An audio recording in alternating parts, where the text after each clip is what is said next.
Labą dieną, su jumis aš Gidūnė profesorė Dalia Sekmokienė. Apžvelgsim tokią sudėtingą dalyką kaip astma. Klasikinė medicina nepernelyg daug žino apie priežastis, nei apie gydymo būdus, aišku, skiria dviejų tipų vaistus. Ir juo labiau man sudėtinga nagrinėti, nes mitybą reikia parinkti pagal žmogų, nei pagal lygą. Aš tik galiu pasakyti, jeigu e, yra spazmai, tai spazmolytinių žolelių dažniau pavartoti, bet irgi pasitarus su gydytoja vis tiek priepuolio metu vartosit vaistus. Aštrus skonis, spazmolytinis kartus, aštrus tai tonizuoja plaučius, spazmolytinis kartus. Kartaus skonio žolelių reiktų daugiau. Tulžis geriau nutekės, retkarčiais pagert pelyno. Ir visą tai palaipsniui aptarsim. Jūs matot, kad yra normalus tas bronchas ir čia spindis nepraeina oras. Ir mes šiuolaikinę lygos apžvalgą trumpą padarysim, kas vyksta kvėpavimo takuose, kokie rizikos veiksniai, gydimas, mityba ir papildai. Nors specifinės mitybos, kuri gydytų, nėra, kaip nebūtų gaila, net ir kinų medicinoje ir net ajurvedoje mityba skiriama pagal vyraujantį konstitucinį tipą. Tai būtų geriau. Kapkos, jeigu susirgo, turi labai vengti gleidę sudarančių produktų, kiaulienos, kepto maisto, pieno, o vatos spazmus, kad nebūtų spazmų, neturėtų greito bėgimo, aerobiko, šokinėjimų, didelio surzimo, daugiau pailsėti. Tai irgi yra specifinis gydimas ir jį reiktų su gydytoju. O šiaip paskiria vaistus ir paskiria priepuolio metu vaistus. Taigi astma yra lėtinė kvėpavimo takų uždegimo liga, labai jautrus bronchai, spazmuojama, kai kam ir susidaro daug gleivių. Čia yra atakos priepuolio metu, kaip atrodo ta bronchas. Ir bronchinė astma yra lėtinė, šiuolaikinė medicina sako nepagydoma, nors aš mačiau, kaip vaikas pasigydė, bet kinų medicinos pagalba motina masažavo jam visą plaučių kanalą ir specifinį tašką kunsui. Aš pamokinsiu kitą tašką masažuoti, bet jis taip pat labai geras. Ir kas blogiausia astma, tai dusulio, kosulio, švokštimo priepuoliai, kurių metu tiesiog susiaurėja bronchai. Tai dėl genetikos mes vis daugiau aplinkoje kietųjų dalelių. Kartais mes gyvenam, labai norim tuose nuosavuose namuose, bet anksčiau ypač tai ne elektra, o kietosiam dalelėm. Ir sniegas juodas, aš pati Kauno mieste ir aplinkui žmonės bile ką, smirdė vakare, kūrena. Sniegas, jeigu yra sniego, aišku, jis juodas, nes kiti ir dioksinų išleidžia per kaminus, tai yra plasmasės degina kažkokias tai impregnuotas senus baldus, kad tik viskas būtų pigiau. Tai yra baisus alergenai, virusai, dūmai. Ir spirometrija tai yra iš kiek mes turim jėgų iškvėpti. Kvėpimas, iškvėpimas. O šiaip kontroliuojami į vaistai ir tiek greito poveikio priepuolio metu. Ir matote, rizikos faktoriai ir paveldimumas. Yra dulkės, yra po infekcijų gali labai būti pažeisti plaučiai silpnesni, yra šunys, katės, alkoholiai, greitas maistas ir taip toliau. Yra tiesiog visai, kai mes nesportuojam. Ir iškart žmogus jaučia, kad turi astmą, nes švokščia, dūsta ir neranda ten plaučių uždegimo, daro rentgeną. O šiaip simptomai eina bangomis. Va, tiesiog gali visiškai susiaurėti ir būti baisus priepuolis, kurio reikia labai saugotis. O virusinės infekcijos taip pat gali išprovokuoti, padaryti silpnesnius bronchus, bet kartais po jų daug lengviau pasigydoma ir jeigu ypač naudojame čiobreliai, kinų medicinos metodai, masažai, pas gydytoją masažistą, nes pas mus retai nugara masažuojama, bet yra mokoma masažuoti ir krūtinės rytį. Ir labai daug dalykų, ypač alergiškiam žmonėm, gali tą astmą išprovokuoti, astmą vieniem vienu metų sezonu, kitiem kitu pavasarį. Aišku, jokių būdų turi nerūkyti žmogus. Ir matote, kad normalus spindis yra kvėpavimo takų, o čia ir susiaurėjęs ir dar apačioj gleivė. Dar kartą primenu, kad gleivė susidaro tada, kai šalta, gal ir kai karšta, ir kai jos nepašalinamas. Pašalinama geriausia aštrus skonis.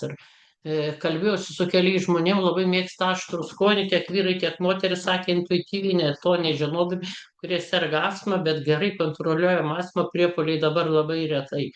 Ir gleivę sukelia saldus produktai, jeigu dar saldus kremas, pieninis kremas, grietinėlės, sviesto kremas, pieno produktų, kepta kiauliena ir daug, daug kitokių vairių dalykų. Tai tada labai daug gleivių, kurias labai sunku iškosėti. Iškosim, gerklė būna užkimus, būna patinimas gerklės. Ir visą laiką lieka siauresnis spindis ir žmogus tada mažiau įkvėpia to oro, mažiau deguonies, gaunasi visų audinių hipoksija, kas iš lėtos sendina tiesiog tą žmogų, veda prie kitų sunkesnių ligų. Ir matot, kaip reikia labai smarkiai kontroliuoti, mes ir pelėse, ir gyvūnų pleiskam, kas dirbo chemijos pramoniai, kas turėjo daug gyvūnų, žiedadulkės, oro užterštumas, kai kurie vaistai, netgi per stiprus pagal žmogaus gebą fiziniai aktyvumai, kai raumenys per daug įtempti krūtinės ląstos, stresas, virusai. Kvapikliai, nenaudokite jokių sintetinių kvapiklių, netgi dezodorantų, yra druskos. Plaunat ir yra kristalai tokios specialios, ne natrio chlorido, kitokios druskos, tai jomis pažastis galima tepti ir tai tada, kai jos yra bekvapės. Ir darbo aplinkoje, aišku, jeigu dirbote su chemija, labai daug didesnė tikimybė gauti įvairias alergijas ir jau kraujas rodo iš anksčiau, nebūtinai CRB, yra visokie limfocitų padidėjimo reikšmės įvairios jų grupėse, enzinofilai, kiti limfos sąstovis gali atsirasti, netgi kojos patinti. Tai iš praktikos tą žinau, tai nebūtinai dėl astmos prasideda įvairiausi negalavimai limfotakos kitose srityse ir po biskį alergija dainama gi astmos. Aš žinau, kad astma ir po chemijos atsirado vaikui, bet ją lengvai išgydė. Tiesiog po chemijos vieniem vienokie simptomai, neuralgija, kitiem skydliaukė, nors ne skydliaukė gydyta, bet tiesiog chemoterapija skydliaukės pakitimus iššaukia, kitiem astma. Kas dalyvauja, daro remontus, labai dažnai turi astmą, metalų dulkės, dažai. Nu, tai tiesiog čia profesinė astma. Turite saugotis, naudotis respiratorių. Ir kuo mažiau visokiais dezodorantais purškite kambarius, tualetus. Ryšys su žarnynu. Taip, tai nuo seno žinoma tiek ajurvedoj, tiek kinų medicinoje, kad kinų medicinoje tas pats bangos dažnis, penktas, tas vadinama integralinių blokų, stichija elementų senovėje vadinama, tai metalas, ajurvedoj tas metalas vadinamas eterius, kontroliuoja žarnyną, plaučius ir odą. Ir aš žinau irgi giminėjai, kai jų mama labai seniai karui baigiantis antram pasauliniam mirė nuo šiltinės ir dalis vaikų iš 5 susirgo, bet visi pagyjo, dalis ne. Tai jiem po šiltinės irgi įsivystė arba odos lygos, odos vėžiai pagydyti arba astma. Reiškia, tas pats bangos dažnis buvo pažeistas ir kas buvo pažeista jaunystėje, senatvėje davė ligas. Už tai visada sakau, kai gydytojai pasakoja, ką valgot dabar, ką elgiatės, visą kitą, kartais jį turi dar mažiau įtakos, nebent labai stiprus veiksnys, negu tai, kokiamis stipriomis, sunkiomis, tiksliau sakant, ligomis jūs persirgote jaunystėje. Tai va, jaunystė šiltinė sukėlė odos vėžius ir astmą vyresniam amžiui. Tai žarnyną reikia labai labai prižiūrėti, valgyti daug probiotinių bakterijų, tai yra raugintų produktų. Perskaičiau, kaip moteriškė persikėlė gyventi į Pietų Ameriką ir 2 kartus pusryčių darbas anksti nevalgydavo, buvo įpratus labai pusryčius stiprius valgyti ir galvoju, kad sveikata pablogė. Bet pagerėjo, geriau jautėsi, numetė ir svorio, nors nesistengė, valgė 2 kartus, valgė daugiau aštresnio maisto, ten visur ir tas kimči Ir dar svarbiausia, labai daug kito rauginto maisto, tiek į vasarą ten visada daug žalumynų. Labai matyt, atsistatė žarnyno mikrobiota, dingo alergijos, pagerėjo kvėpavimas, jinai jautė sporto salėje, kad jinai daug žvalesnė ir gali daugiau atlikti pratimų, nors kurį laiką atvirkščiai nesportavo. Anksčiau mėgo taip, ne tai, kad tuo žymiuoju sportu užsiimt, kuris siekia rezultatų, bet dėl savęs. Tai reikia ir skaidulų, jeigu sergam astma, aštraus skonio. Nu ir labai labai prižiūrėti žarnyną, kokį nors žarnyno detoksą iš vaistinės nusipirkti.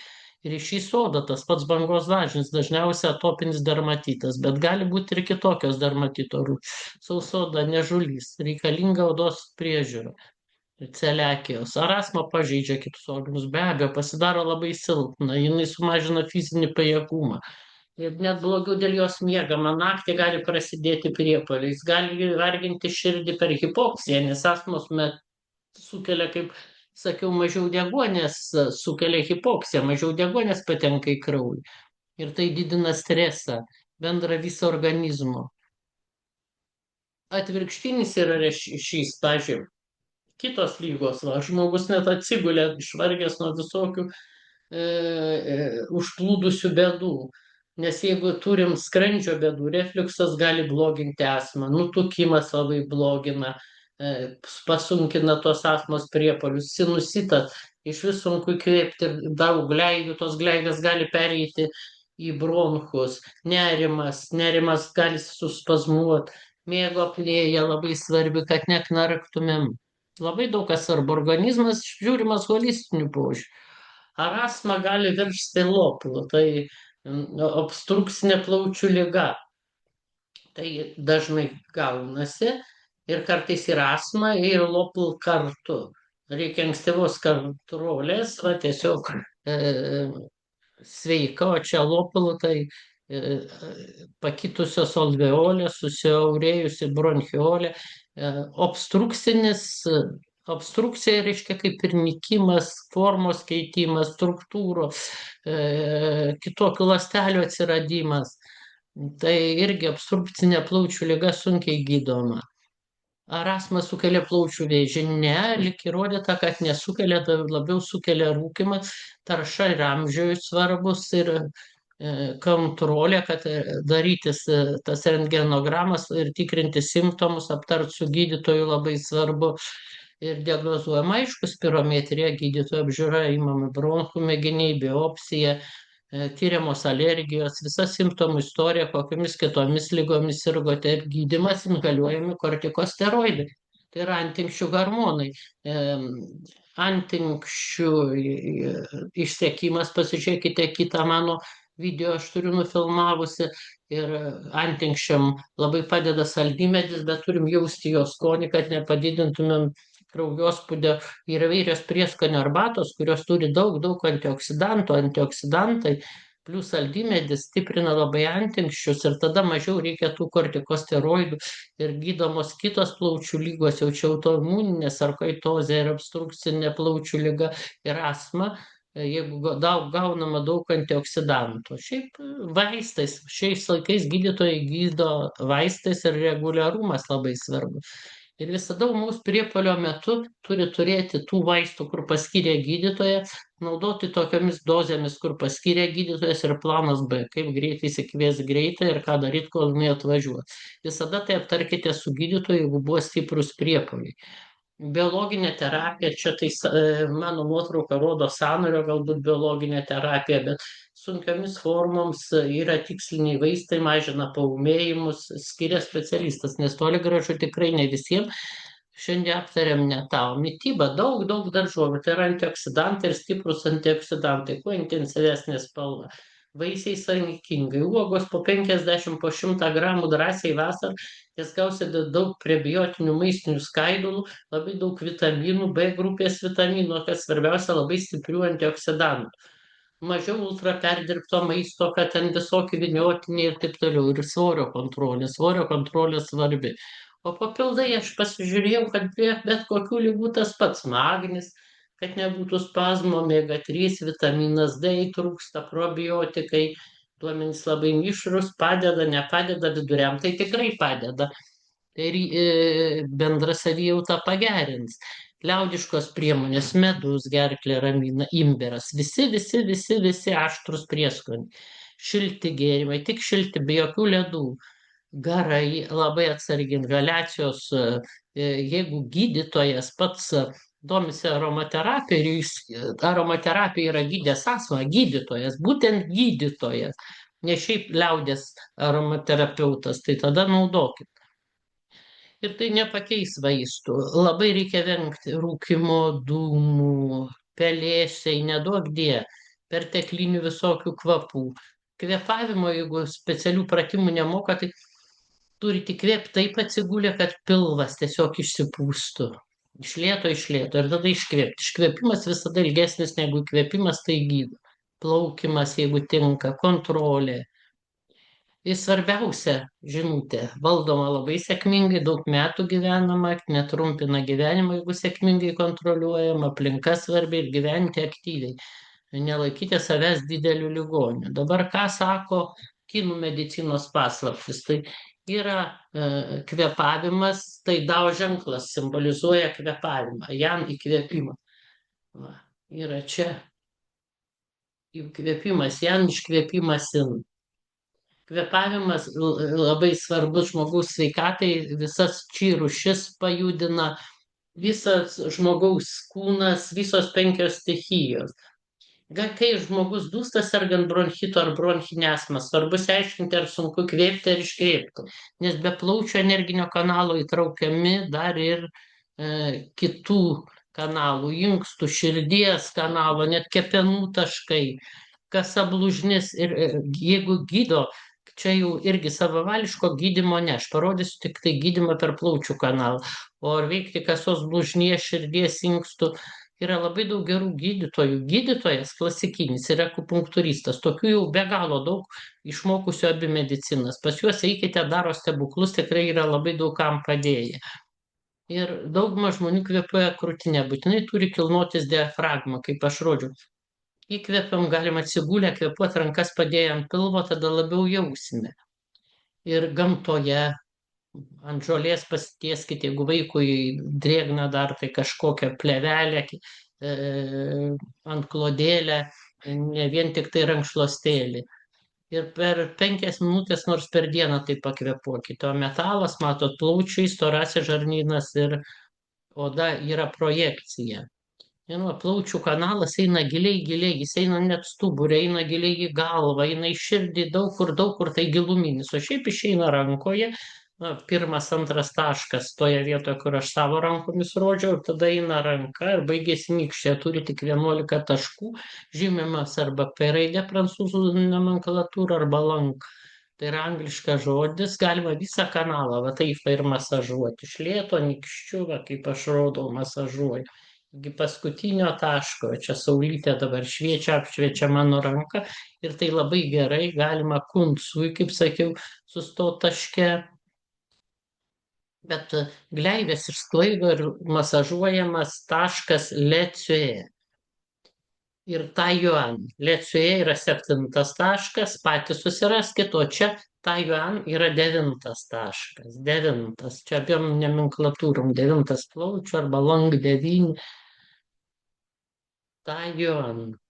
Taiyuan. Ir kitoje rankoje. Taiyuan. Ir čia susikerta 2 kanalai. Ką reiškia 2 kanalai? Tai tiesiog 2 atšakos eina po vienu tašku. Plaučių kanalas ir žemės kanalas. O gleivės yra žemės stichijos nenormali materializavusis energija. Sukelia cistas, miomas, gleivės. Dažnai žmogus turi endometriozę, cistą, miomą ir daug kitų lygų, paskui staiga išlenda astma. Tai sakau, arba jeigu buvo prieš tai kažkas tai su viduriais. Labai gerai tada išeina visos gleivės. Jeigu astma su gleivėm, tai Taiyuan. O pusantro cūnio žemiau yra 7 Lecue. Taškas. Ir šiaip plaučiai energijos maestro, viso organizmo či. Ne tankiai kvėpuot specialiai kapalabkatę ar visą kitą, tik prižiūrint gydytojų. jogoje kvėpavimo pratimus jau prieš darėte, tai mažesnė tikimybė susirgti astma, bet jeigu jau susirgot be gydytojo priežiūros nedarykit. O šiaip plaučių kanale yra išgyvenimo instinktas, kai plaučiam labai blogai, dažnai niežti oda. Oda tampa labai jautri. Ir tai žinokit, jeigu oda niežti ir jautri, nu tai aišku, gali būti dėl kepenų, bet gali būti ir dėl plaučių. Aštraus skonio, ypač aukštai kalnuose, daug kur tose šalyse aštrus skonis. Jis tonizuoja plaučius. Kai filosofija teigia, kad saldaus skonio perteklius sukelia įkyrių minčių apsėdimo būs. Suraus baimė, rūgštaus smurto. Šiaip visų skonių reikia, nes surus tokią atsakomybę, rūgštus padeda rezorbuotis pūliniams, padeda kepenim geriau dirbti. Aš ką tik apie jį video išleidau. O saldų jie turėjo omeny, kad salstelės grūdų skonis pieno. O plaučiams ir žarnynui tonizuoti reikia aštriaus skonio. Nu, tai pas mus krenai garstyčios čia, ypač prie mėsos, kai valgo, mėsa sukelia daug gleivių, tai kaip čia be aštraus skonio. O rytuose visur imberas, imberas, imberas. Ir mes galim pasiieškoti truputį aštresnių žolių, aštresnių prieskonių. Jis sušildo imberas ir tonizuoja žarnyną, plaučius ir odą. Ir harmonizuojantis prieskonių poveikis turi daug antioksidantų, antimikrobinis poveikis, išvalo gleives, harmonizuoja visą virškinimą. Ir kuo daugiau vartokite troškintų daržovių su įvairiais prieskoniais, jais domėkitės. Jeigu jaunas gavot astmą, vienokį prieskonį menopauzės metu, galima pridėti turinčių fitostrogenų, kaip šalavijo, linų sėmenys tiek jaunam, tiek vyresniam amžiui. Irgi gydo visas gleivines ir plaučių, tame tarpe ir bronchų, ir plaučių. O šiaip galit masažuoti visus sąnarius, tiek alkūnės, tiek riešus. Riešai, alkūnės, čiurnos, keliai. Tai pro čia eina labai daug kanalų, jų tarpe ir plaučiai eina. O apie kelius ir čiurnas eina virškinimo traktą reguliuojantis kanalai. Taigi būsite labai sveiki, jeigu naudositės ir gydytojų patarimais ir judėsite, palengvinsite savo mitybą, vartosite daug antioksidantų ir kitas lietuviškas žoleles. Neužmirškit ir kmynų, ir čiobrelių, kmynai viduriam, čiobreliai plaučių. Ir tai, kas jums patinka, jeigu jums labai kvepia, pavyzdžiui, kaip vingiorykštė, jinai mažina uždegimą. Ir vartokit. Taigi atsisveikinu, visiems linkiu sėkmės, sveikatos, kad lygos jūsų nepalaužtų, kad jūs išmoktumėte jas valdyti ir būtumėte